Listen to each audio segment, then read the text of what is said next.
Boxing Truth here. Wanted to talk a little bit about the upcoming fight this weekend. A lightweight title fight between Jorge Linares and Anthony Crolla. It's not a fight I see pretty much anybody talking about, so I figured I'd talk about a little bit about the fight and also make a prediction of who I think is going to win.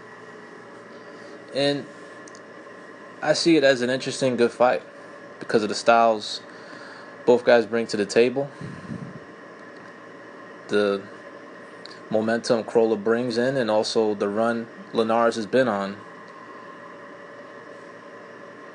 since his last defeat, as he's been showing a lot of punching power in his fights, knocking guys out.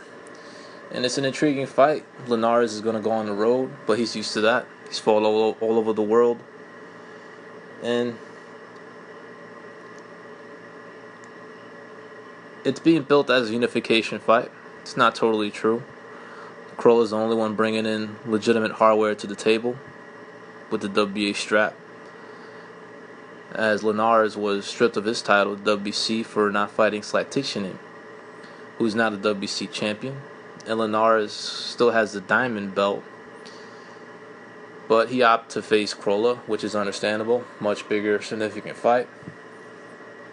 And it's also an opportunity to be recognized as the number one lightweight, as the winner of this fight will be given the Ring Magazine belt, which pretty much puts you as the number one lightweight in the world. So, pretty obvious why Linares took this fight. And it's a win that he desperately needs in his career, as Linares, it seemed like he's been around forever, and he has. He's been a pro for about 14 years. But it's a career that's been filled with ups and downs. He hasn't fulfilled his potential. He should be much more highly regarded than he is. But he's had setbacks, he's had misfortune, and he has yet to be in the ring with the biggest name, the most recognizable names in the sport. He's a guy that's won 3 world titles, but it's disappointing. He's won 3 vacant belts. He's never unified. He's fought solid guys. He's fought world-class fighters. He's lost fights that he shouldn't have lost. And this fight he desperately needs for his career, as people that follow his career are still trying to find out whether he's as good as they think he is. Is he truly a top operator? Is he elite? He hasn't proven it yet. And if he beats Crolla this Saturday, it's kind of sad, but it's going to be his most significant win to date. It'll be the first time in his career that he beat a defending world champion, which is shocking considering how long Linares has been in the game. 43 fights.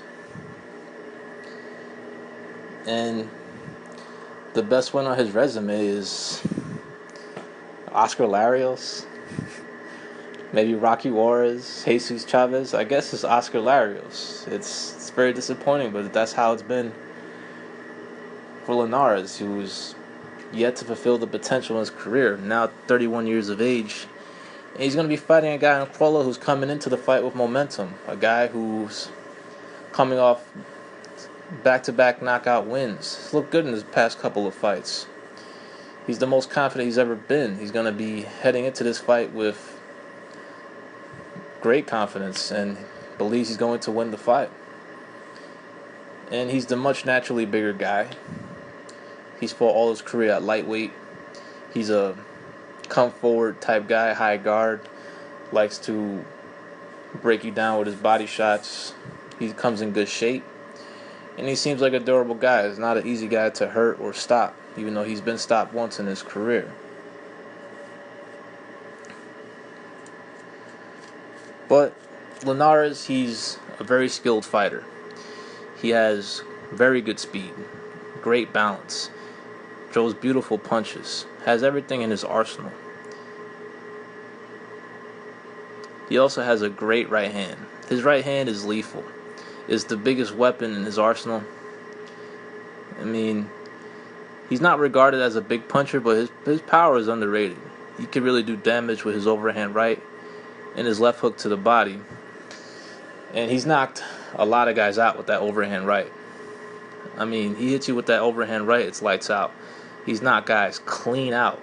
Bunch of knockouts that he knocked guys out cold. Yeah, granted, there were sea-level journeyman type guys, but still, he knocked these guys the fuck out. A bunch of guys in his career. 27 knockouts. A bunch of them, the guys were counted out completely. So, throughout Linares' career, he's shown spurts of how good he is and how talented he could be. And the fans are still waiting for him to fulfill his potential, to get that big win in his career. And this will definitely be it. It will be the biggest win to date. But considering the talent Linares brings, he should be having much more bigger names on his resume. There should be much more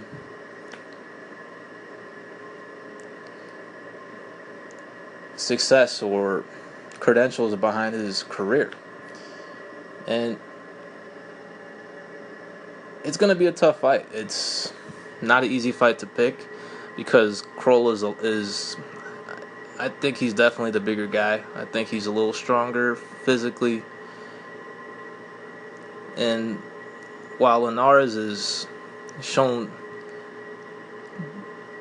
moments of being perhaps close to an A, I consider him B+ in terms of talent and ability, but he's shown in the gym that he's A level. I mean, the stories are out there about Linares. This is a guy that many trainers were on record saying that he gave a prime Manny Pacquiao fits in the gym. One trainer was even on record saying that Linares schooled Manny Pacquiao in one session when Pacquiao was in his prime. But the biggest flaw in Linares is his durability. He's doesn't have the best chin in the world. He's been stopped 3 times in his career, all stoppage losses. He's been knocked down. He's been stopped on cuts. He's a guy that's not very durable. If you lay hands on him, he could be broken. He could be breaking down, and he can get marked up very easily. Just doesn't have the toughest skin. Doesn't have the toughest. He's just not that durable. Kind of fragile, and doesn't have a great chin. He's a little chinny, which is the knock on him. That's what's been keeping him back from fulfilling his potential.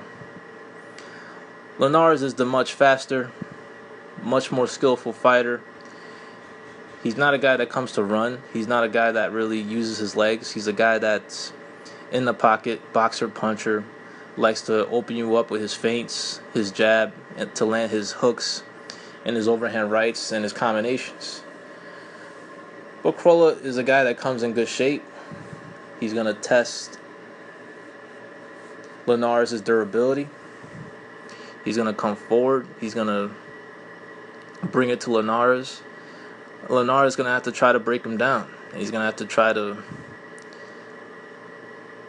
overcome the shortcomings that he's had in his career, and that's his durability and his chin. He's going to be on the road, but Linares has fought all over the world, so it shouldn't bother him. And I'm not picking with my head for this fight. I'm going with my heart because I've been watching Linares a long time. Been waiting for him to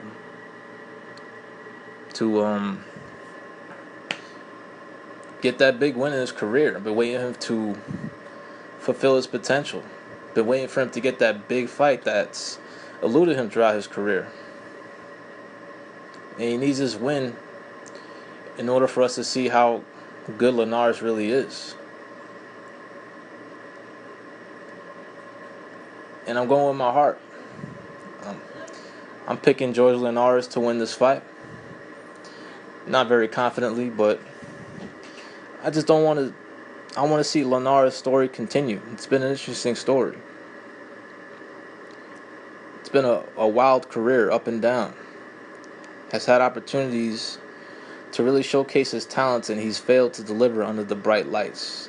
One of the many fighters who show all the potential in the world in the gym, but has been unable to bring it out when it matters the most, under the bright lights. But I'm picking Linares to finally get the most significant win of his career to date. I think he's the much more skillful fighter than Crolla. He may not be as tough as Crolla, though.